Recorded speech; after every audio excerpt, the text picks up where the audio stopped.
We're up to the fourth mitzvah in the Torah.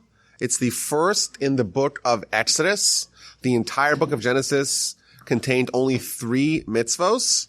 Now we're in Exodus, and we have the first mitzvah, and this is the first one that's given not to individuals, but to a nation. In chapter 12 of Exodus, we've already experienced 9 of the 10 plagues in Egypt, and now it's time for the 10th plague and the preparations of the paschal offerings, the first original paschal offering in Egypt, and time for organizing the structure of the Jewish nation, and that is all predicated upon having a functional calendar. And therefore, in chapter 12, verse 2, we read that the Almighty tells Moshe and Aaron, "This month is for you, the first of the month," and that we understand to mean that there is a calendar, and it has a system, and it has to be overseen, and it has to be managed, and it has to be fixed. And that's the mitzvah of managing, organizing, constructing the calendar.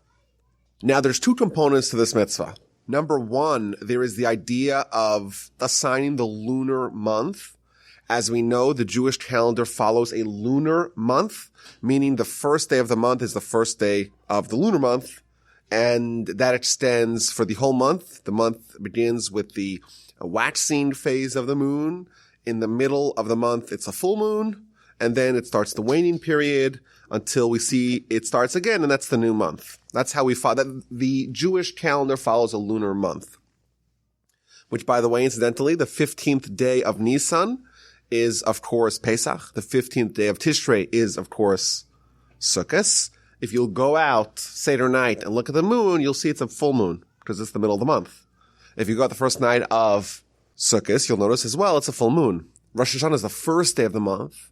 Therefore, either you won't see the moon at all, or you'll see a slight sliver, slight waxing crescent of a new moon.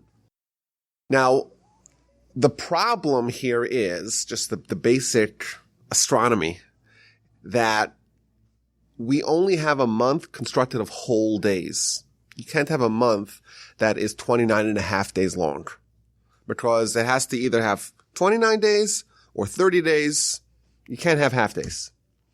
Now, a lunar month, and this we already know this figure comes from ancient times and it's still accurate today. A lunar month is roughly 29 and a half days long. So if you take the beginning of the new month, right when the moon is turning into a waxing crescent, and you kind of want to see where that's going to be next time, it'll be exactly 29 days, 12 hours, and 44 minutes and 3 seconds later. It's a very precise number, but it's roughly 29 and a half days.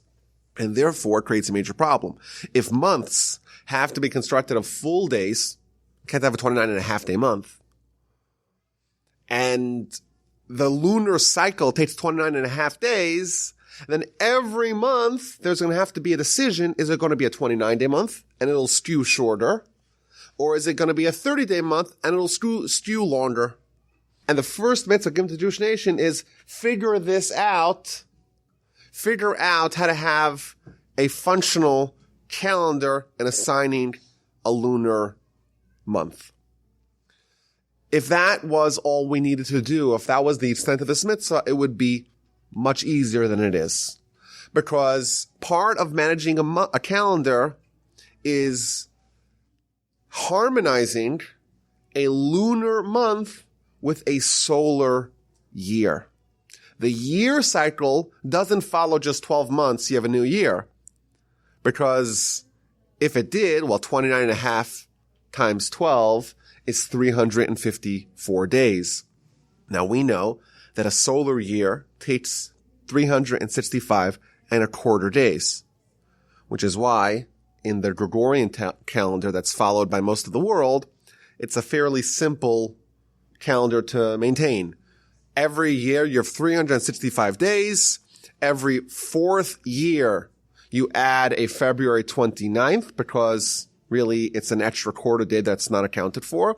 Every 100th year you don't add a 29th of February, even though it's part of the 4-year cycle because it's slightly less than 365 and a quarter days. It's only 5 hours and 55 minutes. But every 400th year, you do add a February 29th. Every once in a while, you add a leap second just to balance things out and you're good. That's the solar calendar that we follow in America. It's not very difficult because it's sort of fixed.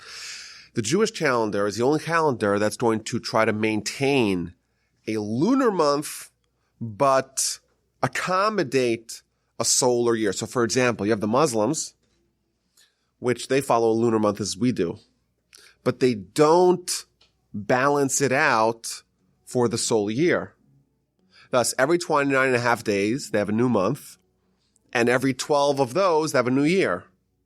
And therefore, every year, the beginning of the year is 11 days earlier in the solar cycle than it was the previous year, and so on. Thus, the month of Ramadan is the 12th month. It's from the previous one, which is always 11 days earlier in the cycle. So you have Ramadan in the winter.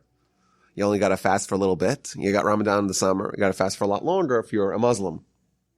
In fact, if you're a 33-year-old Muslim, you've celebrated 34 Ramadans, because every 33 solar years, those 11 days added up to another year. And thus, you're keeping, if you're 99, you've had 102 Ramadans. That's a purely lunar calendar. In America, we celebrate or we maintain a purely solar calendar. In Judaism, we're doing both. Lunar months, solar years. And therefore, we have to accommodate these two essentially incompatible systems, and we have to figure out a way to harmonize the two. So, first component of this mitzvah is figuring out which day is the new day, the first day of the new month. Is it 29 days? Is it a 29-day month and then day 30 is the first day of the next month? Is it a 30-day month and then day 31 is the first day of the following month? That's the first component. And the second component is to harmonize lunar months with a solar year. Now, how do we do that? So this year, the year 5779, this Jewish year is a leap year, meaning that the month of Adar, the month that we celebrate Purim, we're going to have Adar 1 and Adar 2. We're adding a month. And the reason for that is because every 19 years, there's roughly 7 leap years, meaning 7 years in which you're adding an additional month, additional lunar month, so to speak, which is going to make up for the 11 days that you've lost with respect to the solar year. So that's a little complicated, meaning every either 2 years or 3 years, you're going to have a leap year. And just the simple mathematics, if you have to make up 11 days every year, then every 19 years, you have to make up how many days? 19 times 11 is 209. We'll round it up to 210. 7 months, 30 days, 210. That's the basic mathematics. So every 19 years, we're going to have 7 leap years scattered out every 2 or 3 years, spaced out every 2 or 3 years, and that will keep this system in balance. Pesach will always bring the spring. Sukkot will always be in the fall. Hanukkah is always going to be in the winter, and so on. This process, the system of managing a calendar is given to us. And that's in fact what it says. It's like whatever the court decides, whenever they decide Rosh Chodesh is, even if they may be wrong once every decade or so, they may have gotten bad information, their calculations have been off, doesn't matter. It's tasked with the Jewish court, the Sanhedrin, to figure out when Rosh Chodesh is, to assign Rosh Chodesh, and that's when the holidays that follow fall out. Now, there's major consequences here. Yom Kippur, for example, is the 10th day of the month of Tishrei. Well, when is Yom Kippur? It depends when the first day of Tishrei is. And in fact, there's a very famous episode in the Talmud, in the book of Rosh Hashanah. A large part of it deals with the laws relating to assigning the calendar, fixing the calendar, managing the calendar. There's a very famous episode where two of the greatest rabbis of the time, Rabbi Yehoshua ben Hanania and Rabbi Gamliel the Nasi, they had a disagreement when the first day of Tishrei was, and by extension, when the 10th day of Tishrei was, namely when Yom Kippur was. And the court decided that it was day X, and one of the rabbis disagreed, said it was day Y, and therefore, when's Yom Kippur? And there was a concern that this could maybe lead to a schism. If we have a nation where half the people are keeping one day Yom Kippur and the other half, people down the block are like, no, that's not a regular day. They're eating ice cream and having a good time. Well, then you have two religions. And therefore, the great rabbi, the Nasi, said, listen, we're the Sanhedrin here. And what we ruled, that's final. The Torah says whatever day is assigned by the court, that is the day which is Rosh Chodesh, by extension, which is Yom Kippur. And he told the other rabbi, I command upon you to show up on the day that you think is Yom Kippur, show up in my house with your staff, with your money pouch, i.e. desecrate Yom Kippur, just to show that there's not going to be a schism here. We're not going to develop different factions. Everyone's going to be unified on when Yom Kippur is. And of course, Rabbi Yeshua shows up and he kisses him on his forehead. He says, well, welcome, my teacher, my student. You're my teacher because you're greater than me in Torah, but you're my student because you listen to my ruling. Essentially, what we're being told is that the Almighty says, I want you to be in charge of it. And the Talmud even says is that the heavenly court, so to speak, sits there and waits. When will the Jewish court, the human court, the earthly court, the terra firma court decide when Rosh Chodesh is? Maybe that's why it is Byzantine and difficult to figure out, because that's the responsibility. The Almighty says, I'm going to give you the responsibility. It's in your hands to determine when Rosh Chodesh is, and I'm going to wait for your ruling. So how is this done? So it's clear from the Talmud that it's a hybrid of astronomical calculations plus witness testimony. The great sages would have a very comprehensive knowledge of the astronomy involved, knowing when the various constellations are scheduled to appear and what the timeline is, but that would not be enough.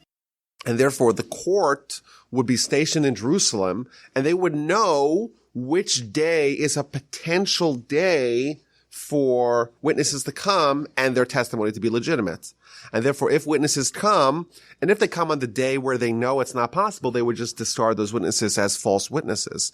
Whereas if it was a day that it was possible for the new month to have appeared in the sky, based upon their astronomical calculations, then the court would accept their testimony. They'd investigate the witnesses, interrogate them, cross-examine them. And if they find that their testimony is legit, they would actually christen the new month. That day is Rosh Chodesh, and they'd send the message out to everyone. Everyone knows to adjust their calendar, which day is Rosh Chodesh, and then the following days of the month will follow that pattern. It's remarkable. The astronomical knowledge in the Talmud stands the test of time, even today, where we have all kinds of scientific implements to figure it out. It's amazing that their system and their mathematical analysis of the cycles is still true today.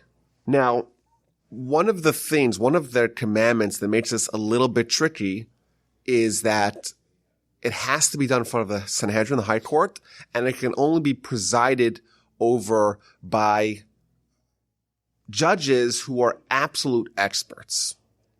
Meaning that there was something called smicha, which is rabbinic ordination, not the kind that we have today, but the kind that goes all the way back to Moses. Meaning Moses gives smicha, he confers this ordination on Joshua, and that goes on generation to generation, scholar to scholar. That was only done in Israel, and that was only done to absolute sages who knew all of Torah. And it's clear from the sources that only someone who has smicha is a good candidate to oversee the managing, maintaining of the new month.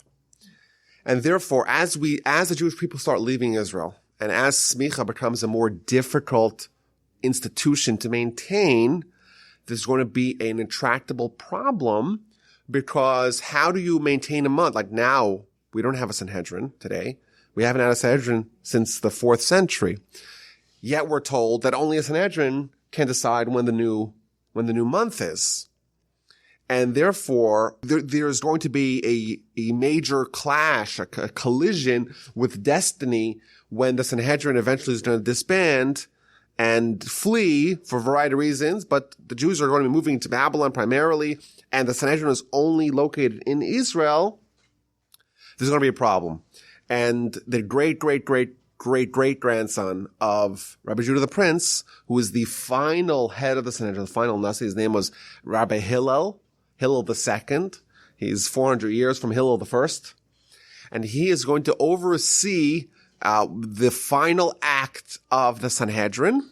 When the Sanhedrin is about to disband, about to close up shop, at least for 1,000 or 2,000 years. We're still waiting for them to open up again. Their final act is going to be the consecration of the new months and the organization of the leap year schedule for all eternity. Meaning today, when we have a Rosh Chodesh, who decides Rosh Chodesh? It was decided preemptively by the Sanhedrin in the 350s, in the middle of the 4th century, and they consecrated all the new months from that point until Messiah comes and we reinstitute the Sanhedrin. We could do it again manually. So again, we're using this hybrid of the astronomical knowledge plus the ruling of the Sanhedrin, and that is the calendar that we still follow today. And that calendar was updated and amended slightly, given certain structure. So for example, the 9th century became a 247-year schedule, which is 13 times 19. So like we said, there's a 19-year cycle, but really it's 13 cycles of 19 years. And every 247 years, it perfectly aligns. And that, once you know the 247-year cycle, you just do that every 247 years. No big deal. And that's the calendar that we still use today. Now, there is another interesting component to this, because once the court in Jerusalem had decided when Rosh Chodesh is, everyone in the room knows when Rosh Chodesh is, when the first day of the month is. Maybe everyone in the city could know very quickly. But what about the Jews living in Baghdad? Or the Jews living in northern Israel? How do you spread the message? And the Talmud says that they came up with an innovative solution. They would go at night on the mountaintops, and they'd go for, the first mountain was right outside of Jerusalem. You have the Mount of Olives. And they'd make a torch, and they'd wave the torch in the middle of the night, and then a few miles distance, there was another mountain, and they would see the torch, and they would light the torch, and they would pass the message on. Eventually, it would spread to the whole diaspora, and that way everyone would know where Rosh Chodesh is. And this worked very well for hundreds of years. The problem is that there were certain factions, certain groups amongst the Jewish people who wanted to sabotage the system. And they sabotaged the system in two ways. First of all, they would go up to the mountaintop and they would just randomly pick up nights that it wasn't decided that day was Rosh Chodesh, and they would just send a message. And the people on the next mountain don't know the difference. They're waiting. Is it Rosh Chodesh or not? And eventually the wrong day would be sent through this method to the whole Jewish nation. Everyone would be a day off. And a second way that they would sabotage the system would be by conscripting false witnesses to go make up a story. Yeah, we saw the new moon. It looked like this. It looked like that. And that way they would corrupt the system by planting false witnesses. And therefore, as a result of this sabotage, they changed the rules. The first rule is that they only accept testimony from people that they know are not tricksters. People that can be vouched for, that they are legit. They're not going to deliberately mess things up. Number one. Number two, they ceased the method of disseminating information using the mountaintop method, using the torch method, and instead they would send messengers. Now, how long does it take to send a messenger from Jerusalem to Baghdad? According to Google Maps, it's 226 hours on foot. So how long is that? That's a long time. It's about 10 days. So it would take around half a month before the people in Baghdad or even further in Persian Empire would get the actual hard information from Jerusalem with reputable messengers. Previously, it was almost instantaneous, but later on, it became a more manual, and the people would have to literally walk or take a caravan to get to these far-flung corners of the Jewish diaspora. As a result, in many places in the diaspora, they would not know in time for Pesach, was the previous month a 29-day month or was it a 30-day month? And therefore, in order to cover their bases, they would celebrate the first day of Pesach on 2 days. The 2 days potentially when it could be, if it was a 29-day month, then day 30 was the first day of the month, and therefore 15 days later is the first night of Pesach. If it was a 30-day month the previous month, then day 31 was the first day of the month, then 15 days later from that is the first night of Pesach, and they would celebrate both days. And that became the process. In Israel, it was much closer. So the Sanhedrin would rule in Israel, and the message would arrive in time to all parts of Israel in time for Pesach and time for Sukkot. However, outside of Israel, it would take longer, and therefore they would observe 2 days. Now, Rosh Hashanah, it's the one exception. Rosh Hashanah is the first day of the month. Therefore, even in Israel, if you're in Tveria, for example, you don't have enough time to get the message in time because it's that day. And therefore, you don't want to miss Rosh Hashanah, and therefore, even in Israel, you would keep 2 days. And till this day, in Israel, they celebrate 2 days of Rosh Hashanah, and the whole world, in fact, we celebrate 2 days of Rosh Hashanah. But the rest of the festivals, the rest of the holidays, it's just outside of Israel, just the diaspora, where we celebrate 2 days of the festivals. Now, the Talmud actually asked this question. Today, like post Hillel II, where we're no longer using the manual method of when Rosh Chodesh is, sending the messengers, even spreading with the torches. We don't do that anymore. It's already been consecrated ahead of time. Why outside of Israel do we still maintain the 2-day festival cycle? And the Talmud asked the question in the book of Beitz on page 4. And it says that, yes, indeed, you're right. From the mathematical perspective, from the astronomical perspective, we shouldn't be celebrating 2 days. But part of the ruling of Hillel II Sanhedrin, that they're going to consecrate all Rosh Chodeshes ahead of time, and they're going to establish a calendar ahead of time, is to not disrupt the 2 days of festivals that in the diaspora. Meaning, for hundreds of years already, it was practiced in the diaspora to keep 2 days of all the festivals, and therefore, part of the deal that he made, that his Sanhedrin, the last ruling of his Sanhedrin, made to establish the months ahead of time, part of that was not to upend the practice that was in effect for hundreds of years, that out of the diaspora they maintained 2 days. So if someone tells you today that the reason why in New York, LA, or Houston we celebrate 2 days of Pesach has something to do with the fact that we don't know which day Rosh Chodesh is, that's not correct. We do know which day Rosh Chodesh is because that we got that information ahead of time thanks to Hillel II. The reason why, says the Talmud, is because he established that we do not upend that tradition with his new innovation of him fixing the calendar ahead of time. This mitzvah, I think, gives us a few interesting things to dwell upon. A, the remarkable knowledge, scientific astronomical knowledge that we had thousands of years ago. Like in the Talmud, it talks about down to the millisecond how long a lunar month is, information that stands the test of time. Number one. Number two, I think another powerful lesson from this mitzvah is the idea that the Almighty says it's going to be a partnership. He could have made it a lot simpler. And I always say that if there's a mistake in the Gregorian calendar, like what's the worst thing that could happen? You'll miss your tax filing deadline, contracts that got messed up, and you'll forget your anniversary. Those are the worst things that could possibly happen. Our entire religion hinges upon us having a functional calendar. If we don't have a functional calendar, we don't have religion. God says, you know what? I'm going to give that to you, to Moshe and Aaron, to the Sanhedrin, to the court of each generation. It's up to you to figure out, to make sure, to assure that we have a functional calendar that works.